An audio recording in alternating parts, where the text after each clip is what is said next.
Welcome, friends. Today, we are doing another fragrance rotation video for the week ending the 7th of September, 2025. Jiminy Crickets. That is right, my friends. Once again, I have returned to you, this time with another fragrance rotation video. The first week of autumn in my rotation. And what a week it has been, friends. I have picked some of the most definitive fragrances from my collection. Not all of them. You will recognize them all. They have all featured before.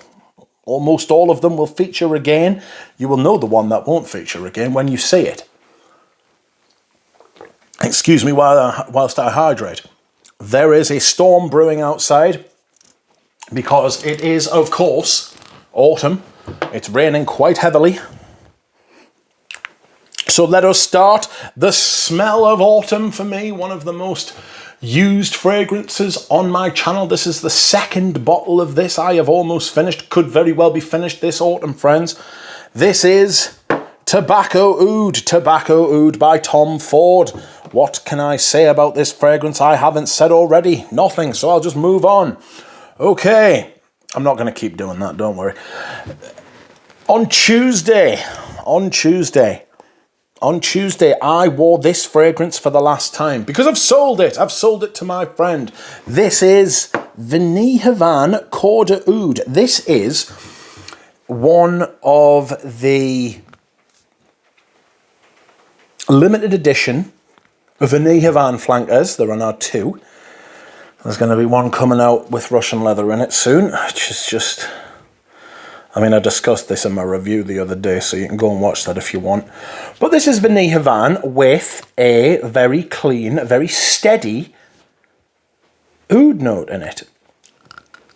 It's not that impressive, if I'm being honest. I wish they would have made an out-and-out oud fragrance, just something completely different out of oud.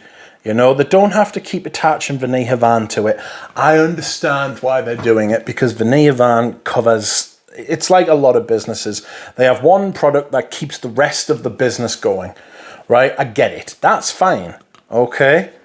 But this is... I don't know. I would have preferred if there were limited editions of perfumes that had just never been done before. They could have made nude perfume that wasn't just sort of wrapped in Veneavan. Very nice, though. I do like the smell. It's just... I don't care about oud. Lots of people do, and that's fine, you know. I'm genuinely at peace with that. That's cool, you know. We can't all be smelling the same. I'd be even more raging if everybody just liked the same stuff. I am raging that everybody likes Imagination by Louis Vuitton, because that's a genuinely shit fucking perfume. It's not very good. It's boring and shite, and everybody's just buying into it because it's hyped, you know. And the girls are like, oh, you're wearing Imagination? Wow, that's by Louis Vuitton. You know, I don't care. Fuck off. Who are you? And why are you talking to me? You're about fucking 17. Fuck a what? Fuck away off with you. Jesus. Anyway, next. Wednesday. Wednesday I wore something which will have no 17-year-olds talking to you. Shouldn't be talking to 17-year-olds anyway, you fucking weirdo. But here we have Egoiste. Egoiste. This is a vintage Egoiste. It's not vintage. Is it vintage? It's older. It's older anyway. I know this. It's got the silver spray. There's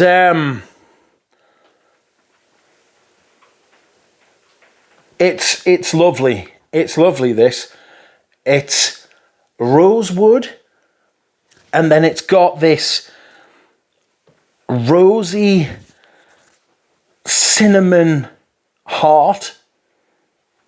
It's got a little bit, it harkens back to that Chanel floral heart that they do in stuff like, Antaeus for one, Number 5 and Coco. It's got little bits, it's a coherent line of, it used to be, you know, it used to be.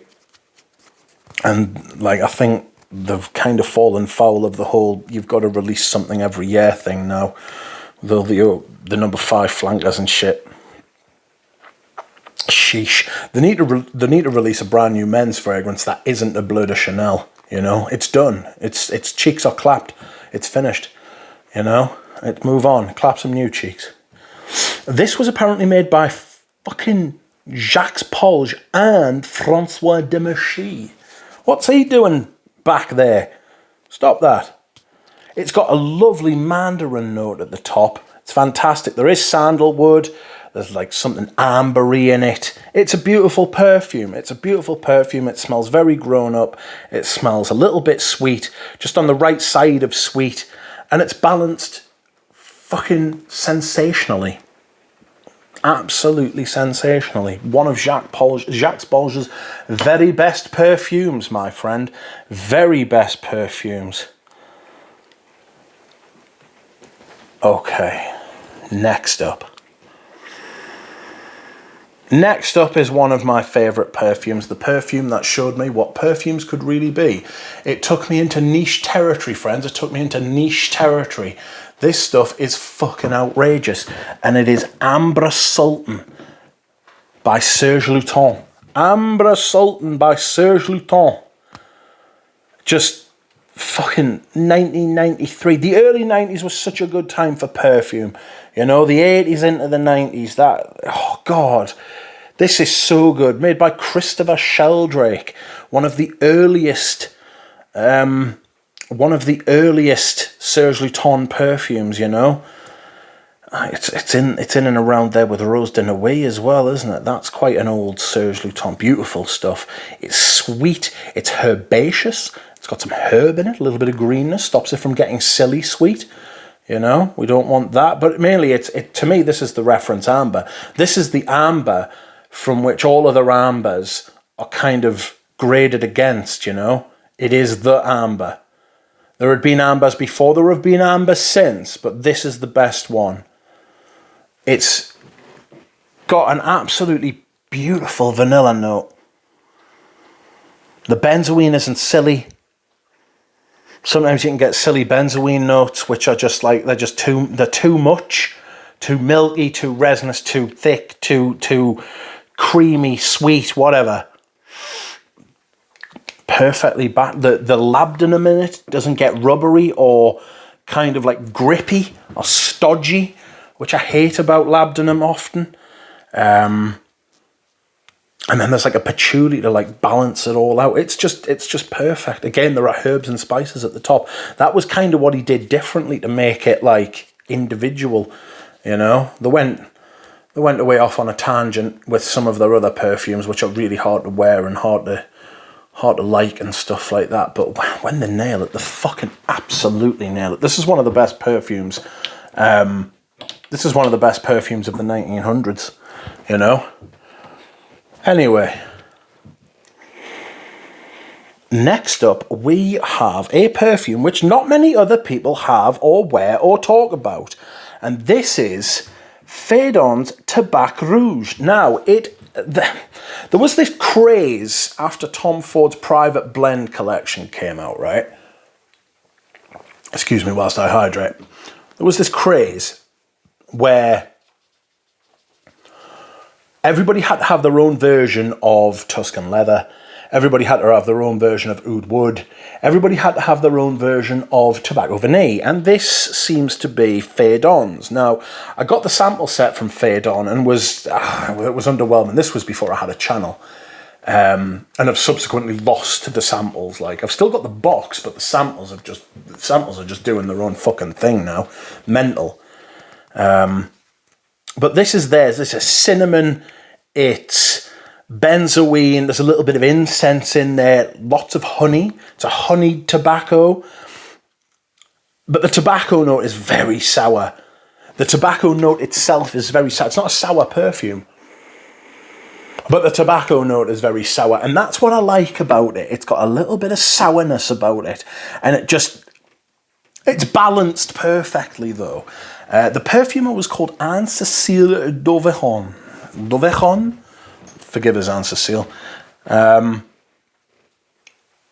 think she's ever done another perfume, or she's never been credited with another perfume. But this is magnificent. You may be wondering what the hell has happened to the fucking bottle. It's got some kind of fucking some kind of teenage fucking acne breakout. That's terrible scenes. You hate to see it. But no, it's wrapped in some kind of thing to make it look like dark glass. It's not. It's a wrap. And it's bubbled off. And I don't care. I won't lie to you. I don't really care. I remember when this came out, it didn't actually have tobacco listed as a note. And I remember thinking, that's silly. But then they changed it. They obviously got the note, the message, and they changed it. Like, but this is my favourite of that type of tobacco fragrance. You know, that kind of tobacco vanille-esque vanilla tobacco, sweet, sour sort of thing. I've always thought tobacco vanille was a bit shit. I'd never liked tobacco vanille. Okay, next up we have another reference amber, one of the greats. This is one of the best perfumes of the 21st century, and this is Le de Desert Marocain. Le de Desert Marocain. What more can I say? No, I won't say that. This is a little bit shiny at the top, a little bit green, and then in the base there is this kind of thick, warm, spicy, resinous, salty amber that's going on, and it just lasts all day, and it's fantastic. It's a little bit herbal, it's a little bit dry, it's great. It really is an absolutely amazing perfume, and it's from someone who is a self-taught, maybe indie perfume. I don't know if he would describe himself as indie. Strikes me as being a little bit good to be indie. I'm not an indie perfume fan. I've got 5 of his perfumes though. That's quite good. Have I got 6? Yes. Yes, I do actually. I've got necks in as well. Okay, and last but not least, my scent of the day. And speaking of top ambers, today I am wearing Myrrh Orant. This is Myrrh and Myrrh. This is a big fuck off myrrh. It's brilliant. Everything about it is fantastic. It's got some beeswax, some benzoin, gives it a little bit of sweetness, stops the myrrh from getting a bit rubbery, which myrrh can do sometimes. There's a little bit of something a little bit like reminiscent of tobacco in there, but I think it's something that's like used to flavour tobacco rather than tobacco itself, because it's like tobacco adjacent, you know. Performance is massive. I don't know why I sprayed another couple of sprays on us there. But anyway, this has been my first rotation of the autumn, friends. I hope you've enjoyed it, and I will see you again soon. Bye.